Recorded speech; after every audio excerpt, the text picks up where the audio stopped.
How's it going, everyone? Welcome back to another episode of the Shawn and Matt Show. My name is Matt, that is Shawn, and welcome to our show, Shawn. In today's episode, we're going to be talking about a buyer's market in a specific area that I think might interest you. It is technically a buyer's market there. Okay. We're going to be talking about mortgages in the Metaverse. So there's quote-unquote real estate in the Metaverse. Now there are mortgages to buy real estate in the Metaverse. And then we're also going to be talking about equity-rich households in the United States, a staggering statistic about the number of homeowners in the United States that have a ton of equity in their property. Shawn, Awesome. Let's start with an article that is all about an area having a buyer's market in the busiest time of year. That's impossible. There's no way. The article is entitled, Tony Alexander says buyers will have the upper hand as the real estate market hits its busiest time of year. Now, the source of this article is interest.co.nz, New Zealand. So, in halfway New Zealand, around the world, my friend. in Auckland, you a big fan of Auckland? Oh, yeah. I've never been, but my wife has. Loves it. Has she? Yeah.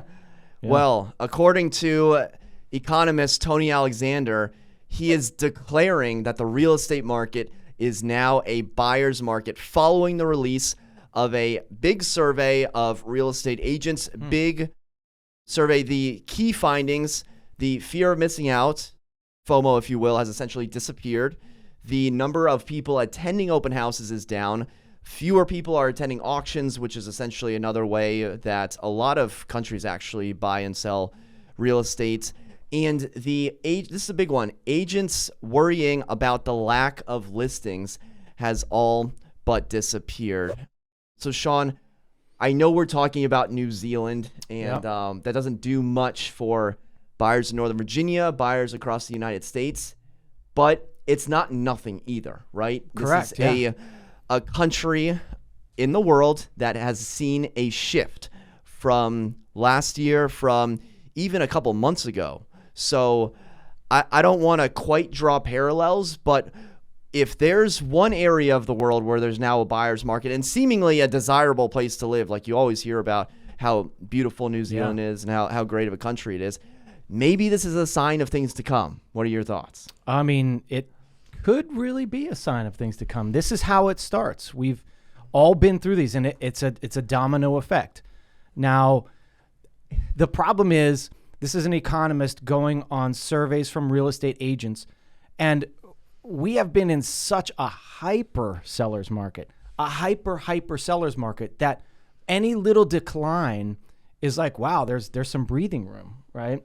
So maybe the new buyer's market is a normal seller's market. You know what I mean? Like, will we ever reach that point where, like in 2007, where it was a complete buyer's market? I'm talking, there was nothing selling. I mean, there were listings everywhere, and we were just like, I don't want this listing. It's not going to sell, or else you have to price it super low, and then maybe somebody will come. That was one time in my career in 19 years that's ever happened. But, that happened very quickly, and it starts with one action, right? And then it dominoes, and, it took a couple of years for it to happen, but then we were stale for a long time, and it was a tough road. During that time, I was doing whatever I can to make a living. So yes, it could be the start of it, but the interesting thing is, will we ever get to a true buyer's market again, or is it just going to be a slower seller's market? You know what I mean? Yeah, and we've been taught, or at least I've been taught, that 6 months of inventory is the equilibrium. For as long as I've been in the industry, 9 years now, there's never, ever been 6 months of inventory in Northern Virginia. So I think that number is inherently just incorrect. Flawed, yeah. It's inherently flawed. I mean, maybe in like 1995 when it was kind of difficult to like go out and see properties, now everyone just has it online. I think that number may be closer to 3 or 4 maybe should be the correct number there. And, the second thing is like, okay, market, maybe we'll call it a market shift in New Zealand, but are we really going to know like when we're in the shift? Are we really going to understand, like, if we're in a bubble? Everyone's talking about like a housing bubble. Are we going to know when we're in the bubble? Because if people are talking about, oh, we're in a bubble, it means we're not in a bubble. And That's if people are saying we're not in a bubble, there's no housing market bubble here, it's like, okay, are we going to wake up in a year and realize that we were in a bubble? I mean, you don't realize you're in a bubble until the bubble starts deflating, right? I mean, yeah, Quickly. we're in it, but when is that bubble going to stop? We don't know until it starts deflating. And, the agents, we all talk and we all can feel little fluctuations in the market. And we talk about it a lot. I'm like, hey, even last year in a hyper seller's market, I was talking to agents. I'm like, you feel a little pullback? And they're like, yep, we feel it. So we can feel it. We know when things are taking a little bit longer. And, the fluctuation wasn't, oh, it's now a buyer's market. It's, we're not getting 20 contracts anymore. We're getting 2. So that's the difference. So that kind of thing can change. And that's why I'm saying is like, maybe that new buyer's market is a seller's market that's normal. And for here, around here, we were used to a half a month to a month of inventory, if that, right? I mean, that was our norm. And in Arlington, Virginia, that's kind of, things move quickly. So you can't paint the whole real estate United States or world with a broad brush and saying 6 months inventory, because as we know, our area, if we had 6 months inventory, we're in a really bad situation. I mean, we felt really bad with 3 months of inventory, I think, just recently, and that's the condo market. So if you think about, Arlington, Virginia, or inside the Beltway, our condo market is slower and we have a couple of months of inventory, but the single family and townhouse market is just insane. And there is literally nothing, There's 2 similarities I want to touch on, and I get the irony of having to go to New Zealand to find a buyer's market, but these 2 things are very important, especially in our market. Number 1 is the fear of missing out, right? Buyers, they see their friends buying houses, getting married, having kids, having the nursery all set up. The fear of missing out is huge, and I don't need to tell you about FOMO because Shawn King is FOMO right here. king of FOMO. And number 2 is the worrying about the lack of listings. There's not enough listings. Where are all the listings? It is February 3rd. Shawn, if you were to bet what weekend out of the entire year are the most listings going to go on the market, it's not going to be February 3rd. It's going to be when? March, in April, April, yep, that's right. May. So we know it's coming. Maybe and June. Right. Like it's not going to be in February. So we just got to take a deep breath, understand that, there's like nothing out there right now, and other people are buying houses for 100K over asking. Let them do that, because the most amount of inventory is around the corner. Just got to take a deep breath, be patient, and it'll be there. That's right. That's the fear of missing out. That's why the buyers right now are so crazy, because there's nothing there. And they don't think that anything is coming. Whereas real estate agents, we know that stuff's coming. It will. It's not going to come like we're used to, but there's going to be more. So the competition will go down, I think. Yeah, more buyers will come in, but usually this time is when buyers go completely insane, because we're starting to see a trickle. And we're through the new year, and people are starting to think, all right, I'm buying this year. And they get in and they find themselves into crazy competition, and they end up overpaying. Now, is an overpay now an underpay in 6 months? Who knows? That's the tough thing. Last year, people were overpaying by so much, but in the end, they underpaid, right? They made out because they were first into the market. So it's such a hard thing to predict. These markets change so quickly, but they have been going so strong for so long now that it's like, when is it going to end? And when are we going to see some relief? And honestly, I know that there's listings out there. I was talking to Lindsay the other day, and she was like, I wanted to, do an open house, and was looking at our whole company's listings, and there just wasn't that many. And it's true. It's because it's February. But you know what? We're getting listings ready. And I've got 3 listings getting ready. You've got a couple that are getting ready, and I know all the agents out there are also getting listings together. So they're coming. They're in the pipeline. Yep. They'll be there. And, timing the market, the perfect time to buy, we only understand the perfect time in hindsight. Yeah. So we can only look back in the past and realize when the perfect time is. So, the perfect time is when you're ready, when you want to buy, and when you're qualified to buy. That's right. Let's move on to the next topic. This comes to us from Business Insider. Metaverse mortgages are being issued to buy virtual land, and one of the first ever was just signed for a property in Decentraland. We had to have known that this was coming, Yeah. right? So you Right. have virtual real estate, which technically isn't real estate, right? It's not like you can't like stand on it, you can't like touch and feel it, but for all intents and purposes, it's real estate. Decentraland is one of the most popular metaverses, and now there's a company called Terra Zero Technologies, which has facilitated one of the first ever metaverse mortgages for a client buying virtual property in Decentraland. Shawn, remember, this is a metaverse where properties have sold for millions of dollars. There was a significant deal of $2.43 million in this metaverse. Remember, this isn't, just a place to buy land and show your friends. This is a place to buy land, build a virtual storefront, and then monetize that land. So this company, Terra Zero Technologies, is willing to loan you money. You have to fill out an application, tell them what your plans are if you have a retail store, if you're going to monetize it another way, and they are willing to give you a loan on that property. Shawn, just try to wrap your head around that. What are your initial thoughts? I can't even think. All right. So your collateral in real estate is the physical house and land that it sits on.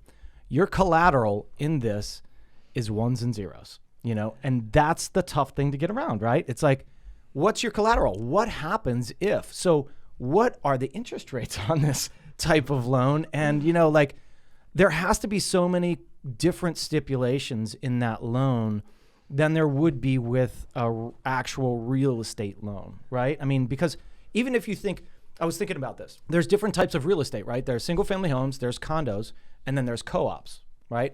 And co-ops are a different type of real estate transaction where you actually own shares of stock in a corporation that owns the building. So it's kind of a thing in between the metaverse and not in real estate. So the co-op, as you and I know, when you try to mortgage a co-op, it's always a pain.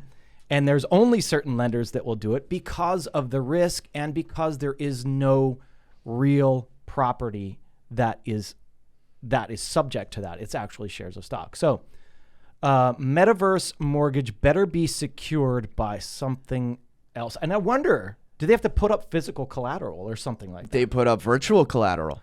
The virtual land is it's the same thing. No, I know. But I was it is the same thing, but it's so risky. Oh, you're asking about if there's other I got things. this car, you know what I mean? Like I wonder, hey, I've got this house. Can we put that as collateral for the mortgage? And that way it's tied to something physical and it gives you something more to grasp onto, right? So if I was starting a mortgage company in the metaverse, that's what I would do. I would say, listen, I'll give you a loan, but you also have to give me some sort of collateral, physical collateral. So Shawn is clearly not going to be involved with Terra Zero because the way that Terra Zero operates is that they actually hold the virtual land as the registered owner until the land is paid back. So well, that's kind of... Is it almost like a lease then? Are it's you almost like a lease because they're the land? Registered owner. That's... I mean, you got to read the fine print and then on the this. collateral is the underlying virtual real estate. Yeah. There's a lot that could go into this. And I think a lot of people could be taken advantage because this is the first of its kind, that they're actually the owner. So therefore, what rights do I have in purchasing it and paying for it? And can they just sell it? There's a lot that goes into it. It almost sounds like a YouTube management. Like if I were to sign up with a YouTube management company, they would have all my rights and then we would split the profits or something like that.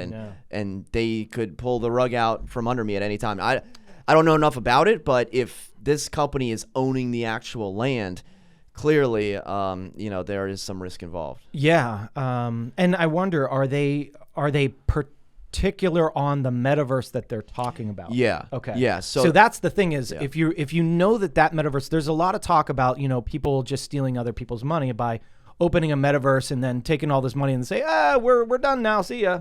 And then they made all the money, right? So you have to have a metaverse that is going to last. And so what is their Do you know? Yeah. Okay. So you can you can get a loan with the Sandbox, Okay. Decentraland, and there is a Solana Metaverse. And as well. these are the 2-3 top ones that we've talked about. I have the list: Solana Portals and Somnium Space. So there's basically 4 metaverses, I believe, that you can get a mortgage in. So you can't just go create your own, influencer metaverse and then pump and dump your land. Yeah. But I wouldn't put it past many people to try. But it looks like they're going to call you, and there is an extreme vetting process. And, what would you like to do in the metaverse is one of the questions. So we have concerts, events, storefront, internal office space, billboard, interactive kiosk, NFT gallery. So all of these are futuristic ways to make money, because in 2021, the metaverse market cap of revenue was over $500 million. So there's clearly a lot of money to be made in the metaverse. So Matt, how can you explain this to me and the viewers? How, if I want to become a storefront, how do I do that? Do I hire a company to write the code to make a cool storefront? Or is that what it is? It's like, is it a 3D kind of experience that I could go into and put on my goggles and say, hey, this is what I've created. I've hired this company to actually, build this storefront for me. I mean, is that basically it? Yeah. So the thing is, how much does that cost, right? So how much does it cost to build? Are you paying the metaverse to do this, or are you paying an outside coder? No, you're paying an outside company. I just read an article, unfortunately, on an influencer pump and dump crypto coin, and the way it worked is that this influencer was promoting this coin, and he paid a developer $200,000 to develop all the infrastructure around it. The coin went up, and then the influencer sold it, made $500,000, paid the developer $200,000, and then made $300,000. So clearly, that's a horrific example of influencer gone wrong. But when you're talking about how does the metaverse, monetizing the metaverse work, you most likely don't know the code if you're Adidas or Gucci or Balenciaga or anything like that. You're going to pay a developer. They're going to create it for you. And then there's going to be wearables or skins or something to purchase that you can show off in your own metaverse, whether that's Decentraland, the Sandbox, whatever you're in. That's amazing. It's such a cool thing. I mean, if you're into video games, you kind of get it, especially with all the new 3D video games out there. My nephew has one. I was like blown away. It's amazing. It gets me dizzy, but you don't even need the 3D glasses. You can just do it on desktop. I think eventually that'll be part of the equation, but that's maybe a barrier of entry right now. Think about this though. The new construction worker is a coder. Right? I mean, there's no longer physical construction. It's coding. The architect. That is such a cool concept, right? It's such a cool concept. The metaverse project that I'm most excited about is Keys. It's Meta Mansions. Yeah, you were talking about that. Basically, 8,888 Meta Mansions. They're dropping on March 18th at 6:18 p.m. 8 is a big number for them. And I bought the NFT for $880. They're now selling for $12,000. So there's a lot of hype behind it. And when you say hype and NFT, people's ears ring up and red flags and whatnot. But if you look at some of the partners, there's NBA players, there's top real estate brokers, there's top architects in the world. I think the guy who invented Keys, he's in Dubai right now networking with other people. So amazing. I'm very excited about It's this definitely the future. And if there's no buyer's market here, there's a buyer's market in the metaverse. And maybe that's where we need to go, right? I mean, there's going to be real estate sales. I mean, there already are, but there's going to be real estate agents. It's endless. It's endless, Yeah, it's definitely a technology where it makes no sense when you first look at it. You think it's dumb. You think it's stupid. You think it's a scam. And if you have these gut reactions, I think that's a sign that you need to learn a little bit more about it, because a lot of times people don't like what they don't understand. Do you remember? Well, you don't remember, but I remember when the internet came out, right? In the 90s, when it became something, right? And they were talking about it on a morning show. And she's like, so what is email? Remember that? Yeah. And that's exactly what it is. People were like, that's never going to take over. That's not going to happen. And that's our lives now. So this is going to take over. It's happening, and pretty soon it's going to be a norm for everybody, because if you think about the generation now that doesn't get it is going to get older and pass on. And this generation that takes over is just they're implementing it now, and they're going to nurse it into something that's huge. And that's all people are going to know in the future.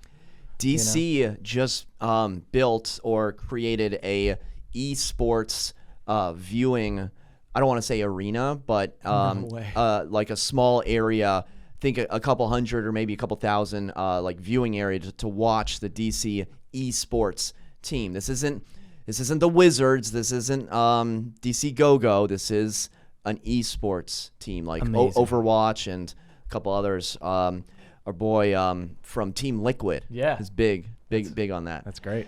All right, let's finish it up with our third topic. This comes to us from Inman.com.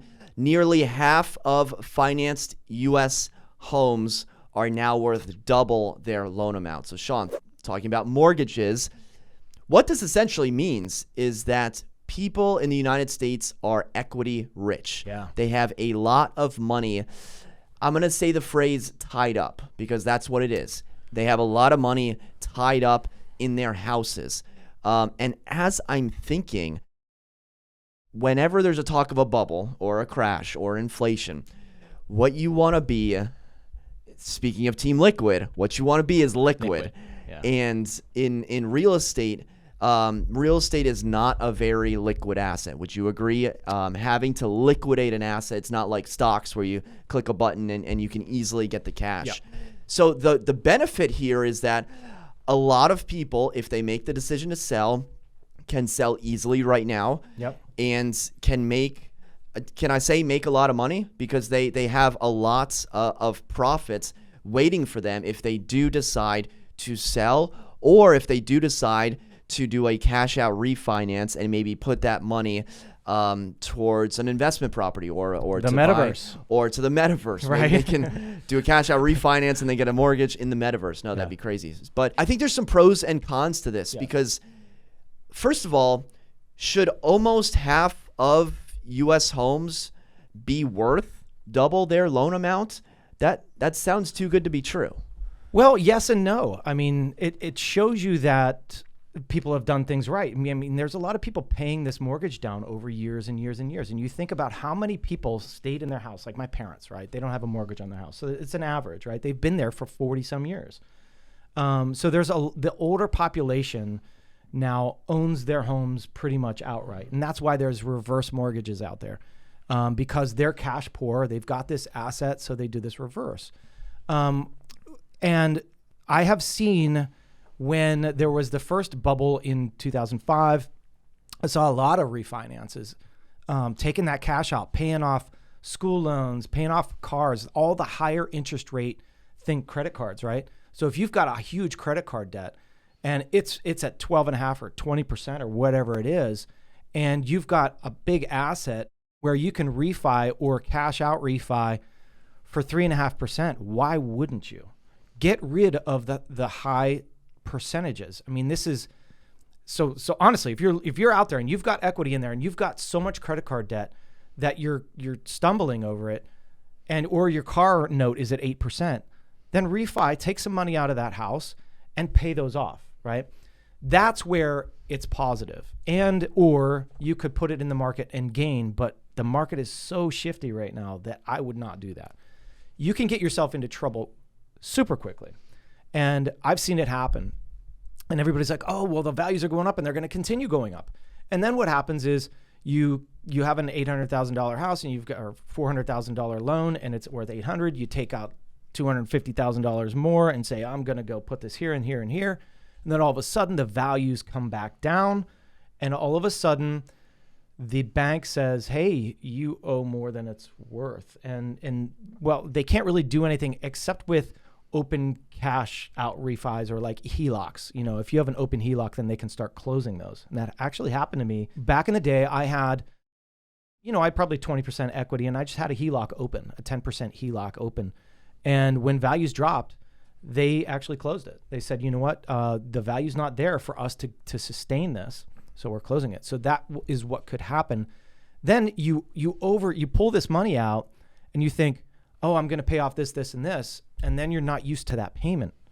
And then you're stuck, So then you're forced to sell your home because you did all this other stuff. And that's what you don't want to do. And since you mentioned being underwater or the potential to be underwater, we should get into that. In the fourth quarter of this year, 2021, so last year, 3.1% of homeowners had loans that exceeded their home value by at least 25%, which is a lot. That's huge. The 25% mark is a lot. To give you an example, during the same period last year, December 2020, 5.4% had loans that exceeded 25% of the home's value. So the number, I'm sorry, 5.4% in 2020, 3.1% in 2021. I got it. So it's gone down. And you brought up another point with pulling money out and paying the debt. It reminds me of the VA loan, an incredible loan where you can pay off credit card debt. If you get a seller subsidy back that is too high that the lender doesn't approve, you can put that amount towards credit card debt. I had no idea. That is something good. Yeah, we asked for $18,000 back on a house recently, and I called the lender just to make sure because that was around the 3% mark, which is oftentimes the cutoff for a seller subsidy, buyer credit. And the lender was like, yeah, that's fine, and if we have any issues, we can just put it towards any outstanding credit card debt. That is crazy. Yeah. How was that showing on the settlement statement that says, hey, this is going towards this? We didn't end up using it. I wonder how that would work. But the lender literally, and this is like a commonly known thing. Oh, I don't know how often it's utilized, but it's certainly out there. And I bring it up because there's good debt and there is bad debt. Right. And credit card debt is probably the worst debt in the world, maybe second to student loans, or maybe those two are up there. But the question I like to pose is, does the debt make you money? Or does the debt make you happiness? And not happiness in a sense that like, oh, this handbag that I bought with my credit card that is now racking up interest makes me happy. It's more so like familial house, like, right. All right, you're paying off the house. That could be classified as good debt. The buying the boat, the buying the fancy new truck when it's over your payments, clearly that's bad debt. Yeah, I mean, if you look at my situation, like I have a lot of debt. The only debt I have is my house. Right. So it's good debt. I'm paying it down. We're growing wealth because of that. Credit card debt is deadly. And thankfully, we pay ours off every month. Doesn't matter what the value is, we're paying it off. Mm-hmm. But it's very easily, it's such a slippery slope to get into. Once you know what, I'll just pay it next month because I'm a little tight this month, And then that becomes something else and becomes something. And, honestly, this past year, I redid my yard. Right. And it wasn't a small expense. I could have taken a loan off on my assets and just said, all right, I'm going to, pay this back over time. Or I could just stroke a check and pay it all at once. And I was like, you know what? Once I start that trend, it's going to double. It just keeps going. Snowballs. And I said, you know what? I'm going to live lean a little bit and I'm going to write the check. And I did. And yeah, I mean, I've pulled back on, and honestly, it's a good thing because I'm not frivolously spending on stupid stuff, right? Because I'm like, I don't really need that now. I want to be good in everything, and it's a mental thing. But sometimes it's smart to just say, hey, I'm not taking on this extra debt. I'm not going to do that, and get that bad debt paid off. I think now is the time to be liquid. Now is the time to ask your credit card company for a credit increase, right? So if you do spend a lot, your ratios will be lower if you have a longer line. And on the note of spending within your means and, doing a refinance where your payment's different, my monthly housing payment has more than doubled in the past 2 years. Yeah. So I am getting used to now paying double what I paid 2 years ago, and my lifestyle has essentially stayed the same, which is not a great equation if you're keeping track at home. So that's something that's hitting home. And, being liquid, I think is going to be especially important in the next 18 months. Here's another thing. My payment has soared as well. And, my thought when I was purchasing a house is like, all right, I want to get my kid into the right school system, right? So I thought, where do I want my daughter and son to grow up and go to school? And, there's a lot of people that say, all right, well, I'm going to send my kid to private school and I'm going to pay $2,000 a month. And I'm like, there's no way I'm doing that. I'll pay $2,000 more a month in my mortgage and get them into the right school system, right? Rather than doing that. So that's what I did. And that was the meaning behind of why I moved to where I moved to. That's a very good way of thinking about it. Yeah, because there's a lot of people in different neighborhoods that are just like, we'll send them off. And then they have 2 kids, sending them to private school. That's like $3,000-$4,000 a month. It's insane. Why wouldn't you take that money, go to a different school system, buy a bigger house, a higher priced house, and then you're fine, right? But going back on to increase in payment, what you want to be careful about, and the thing is why people have so much equity now is because the prices have gone up. But guess what else has gone up? Everything. Yeah. Their assessed values. So their assessed values have gone up. And so that also makes their payment go up because their local taxes are going up astronomically. And ask me, mine have gone up astronomically since I bought that house. So my payment has gone up a lot. That's 2 weeks in a row you've talked about the taxes. Yeah, it's a fun topic because come back next week to see if Shawn talks about it the third time. So Shawn, what's on my mind? Do you have any advice as we wrap up here? Any advice for someone sitting in a house that's equity rich? Maybe they're not making $200,000, but maybe they are sitting in a house and they could potentially sell where they have a couple $100,000 worth of equity. What sort of options do they have, and what would you recommend moving forward? I mean, listen, you can make 6.5%, by giving it to a company that knows how to manage money, right? Just throw it in an ETF. Right. Throw it into something. You're going to make more than your mortgage percentage right now. Like, it's starting to go up, right? So, but mine's 2.65%. Like, that's free money. We're still in the 3 range. You can make more outside of that. So if it's not killing you, and listen, it's not like you're going to make a ton, but you will make money. And if a little bit of money means a lot to you, then cash out, take a little bit out, and see what happens. Be careful with it. Put it with the right people. Yeah, it's not necessarily a free spending spree, but if you had income producing debt.